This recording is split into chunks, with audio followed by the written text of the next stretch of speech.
Halo semua, jadi kenalin aku Yasinta. Halo, perkenalkan aku Naura. Nah, kita minggu kemarin kan udah sharing tentang gimana kita belajar bahasa Jepang untuk SMA. Nah, buat minggu ini kita mau sharing tentang gimana belajar bahasa Jepang waktu kuliah. Nah, tapi khususnya untuk video ini kita sharingnya tentang belajar bahasa Jepang di Universitas Gajah Mada, Sekolah Vokasi Dedikat Bahasa Jepang. Kali ini aku sama Yasinta nggak berdua aja, tapi ada Kak Jun. Kak Jun ini teman aku sama Yasinta yang juga belajar bahasa Jepang, tapi di D3 Vokasi. Perkenalkan, saya Nabila. Saya pernah kuliah di D3 Bahasa Jepang Sekolah Vokasi UGM. Nah, sebelumnya kami minta maaf karena nggak bisa wawancara langsung dikarenakan kondisi yang saat ini ya disuruh social distancing gitu kan. Bidang-bidangnya yang buat skripsi di S1 sastra Jepang kan ada 4. Yang pertama tuh ada bahasa, ada sastra, ada budaya, sama ada sejarah. Nah, kalau di sekolah vokasi D3 Bahasa Jepang kayak gimana Kak Jun? Kalau di prodi Bahasa Jepang itu kebanyakan buat tugas akhirnya penerjemahan, entah itu majalah, cerita anak, buku business manner atau biografi. Kalau untuk kayak penelitian sendiri itu termasuk jarang sih, mungkin 1 banding 10, saking saking nggak banyaknya yang ngambil gitu. Setahu aku, kuliah di vokasi itu lebih sebentar ya daripada di sasjep. Nah, itu tuh ngapain aja sih? Kalau kuliah di D3 itu kan emang lebih sebentar ya, sekitar 3 tahunan. Itu makanya kenapa kuliahnya tuh jadi kayak padat banget gitu loh, karena emang harus nyelesain materinya juga lebih cepat karena ada PKL juga. Jadi kan buat PKL juga kita juga harus udah siap, makanya istilahnya apa ya, kalau aku bilangnya kayak kejar tayang gitu. Terus nanti semester 6 tuh sambil masih kelas ngerjain skripsi juga, makanya beneran padat gitu.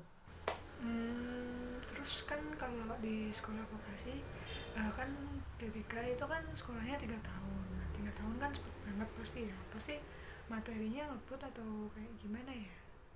Ya buat materi tuh beneran ngebut, terutama buat bumpo sama kaiwanya dipadetin. Jadi nanti pas semester akhir, pas udah mau PKL tuh kita juga udah siap. Nanti mau mau TA itu udah ada yang mata kuliah penerjemahan kayak gitu-gitu. Jadi emang kalau aku ngerasain tuh 4 semester awal tuh beneran padat jadwalnya kayak gitu. Nah, kalau di sastra Jepang itu kita nggak diwajibin magang kan ya?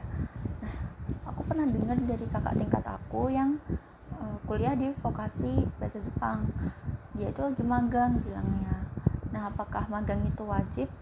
Terus magang itu kayak gimana ya kalau di sana? Ada, dan itu juga sifatnya wajib karena masuk ke SKS, dan jumlahnya juga lumayan besar. Kalau di aku itu 4 SKS, bobotnya sama kayak TA, dan itu biasanya di akhir semester 4 ya.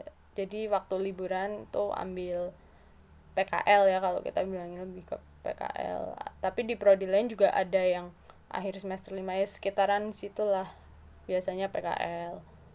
Terus untuk syarat kelulusannya di Kak Jun dulu itu kayak gimana? Kalau kita kan di S1 Sastra Jepang sama Poli itu ada syarat minimal kelulus untuk lulus. Nah, minimalnya itu sudah lulus N3 JLPT atau minimal sudah mencoba N2. Nah, kalau di D3 bahasa Jepang kayak gimana? Kalau syarat lulusnya sendiri mungkin lebih kayak syarat-syarat yang umum, maksudnya nggak ada yang terlalu khusus gimana gimana kayak kalau kalau untuk JLPT harus N3 apa gimana, itu setahu aku kemarin aku ini juga enggak sih. Tapi ya lebih baik emang sebelum lulus udah punya N3, jadi kalau kedepannya mau ambil beasiswa atau mau kerja itu kan emang jadi lebih mudah, karena kita nggak harus tes lagi kan, karena sekali tes juga belum tentu langsung lulus kayak gitu. Di SV itu kuliahnya gimana, maksudnya kesannya enak apa enggak, atau mungkin kakak bisa cerita suka duka kuliah di SV gitu. Kalau bisa seru-seru aja sih. Kalau soal seru atau enggak relatif sih, tapi kalau buat aku sendiri lumayan seru karena teman-teman seangkatan juga orangnya enak-enak, asik gitu. Tapi kalau untuk di kampus di lingkungan SV mungkin dukanya itu kalau ada pergantian, maksudnya ada peraturan baru gitu ya, apalagi pas ganti aturannya tuh pas kita udah semester akhir sibuk ngerjain TA, terus ada kebijakan baru. Nah itu yang mungkin jadi dukanya sih. Terus kalau untuk beasiswa ke Jepang kayak gimana? Nah kalau di kita kan dulu ada kayak U2U atau yang lain-lain. Nah kalau di sekolah vokasi D3 beasiswanya kira-kira berupa apa aja? Kalau beasiswa ke Jepang itu ada, tapi rata-rata kitanya nyari sendiri, bukan yang dari prodi. Ini seingatku ya, karena waktu angkatanku itu kebetulan nggak ada yang dari prodi. Kalau ada info pun juga mungkin yang kita juga harus tetap ada biaya sendiri kayak gitu. Di sastra Jepang itu kan himpunannya ngadain proker kan ya, ada yang besar ada yang kecil juga, contohnya Manga Fest, Nihongo no Hi, terus ada Benkyo Camp juga, sama apa ya, Sazep Club yang kecil-kecilan gitu buat seru-seruan.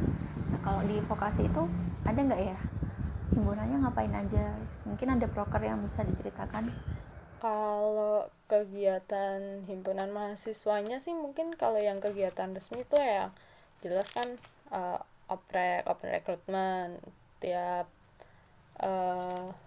ini buat mahasiswa baru, terus ada seminar nasional itu tiap kita peringati ulang tahunnya himpunan, terus ada juga OKRI tapi sekarang kan udah berhenti. Tapi sisanya kegiatan mungkin lebih ke kegiatan internal di prodi sendiri sih, kayak mungkin futsal antar angkatan atau masak atau camp kayak gitu-gitu. Nah jadi kira-kira itu aja pertanyaan dan sharing dari Kak Jun ini.